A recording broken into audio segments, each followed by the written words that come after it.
Forgiveness is not for the other person. Forgiveness is for you. See, your unwillingness to forgive another person is like you sipping the poison, waiting on them to die. You can't sip the poison of unforgiveness and expect them to die. You can't drive your car looking in the rearview mirror. If you keep looking in the rearview mirror, you're going to keep crashing your car. There's a reason why the rearview mirror is this big and the windshield is this big. The windshield is your future. It's where you're going. It's where you're headed. If you got someone who you feel has wronged you and you carrying that, that's like a cancer. And all it's doing is eating away at you.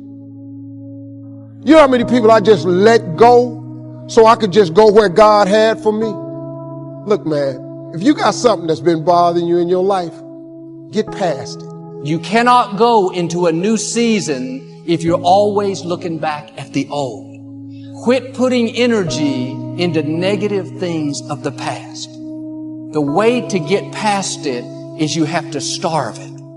Quit thinking about what you didn't get, how you can prove to them that they shouldn't have left you. If you will put that same energy into your destiny, expecting God's favor, then God will give you beauty for those ashes. You don't have to pay anybody back. God will be your vindicator. You cannot get well if you're always reopening the wounds. That's making it worse. It takes courage to let things go. Things that hurt you. Things that wounded you. Things that made you bleed. Things that where you suffered loss. Promotions you didn't get. Houses you lost. Men who left. Women who betrayed you. It takes courage to let it go. You have to have enough faith to believe that what is in front of you is greater than what was behind you. If you don't learn how to forgive, you cannot live. You cannot thrive. You cannot move forward. And you will always suffer. You will always suffer. But if that thing is still living in your head, it's going to still be living in your life. If you're still bitter in your head, you're going to be bitter in your life. You got to determine, do you want to embrace your destiny or do you want to flutter on the ground in your history? You will have to make a decision.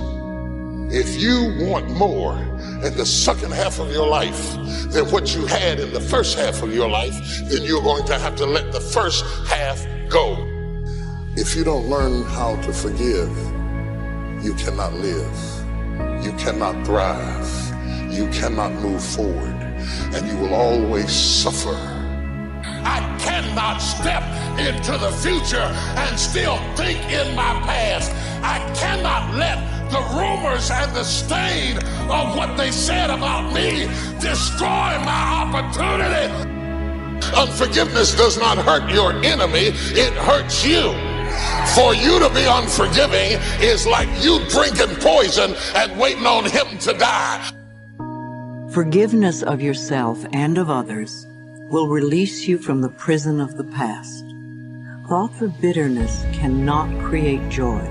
No matter how justified you feel you are, no matter what they did, if you insist on holding on to the past, then you will never be free. Forgiveness is a tricky and confusing concept for many people. There is a difference between forgiveness and acceptance. Forgiving someone does not mean that you condone their behavior. It really has nothing to do with the other person. The reality of true forgiveness lies in setting ourselves free from holding on to the pain. When you do not flow freely with life in the present moment, it usually means you are holding on to a past moment. Only in the present moment can you create your future. If you are holding on to the past, you cannot be in the present. It is only in this now moment that your thoughts and words are powerful. So you really don't want to waste your current thoughts to continue to create your future from the garbage of the past.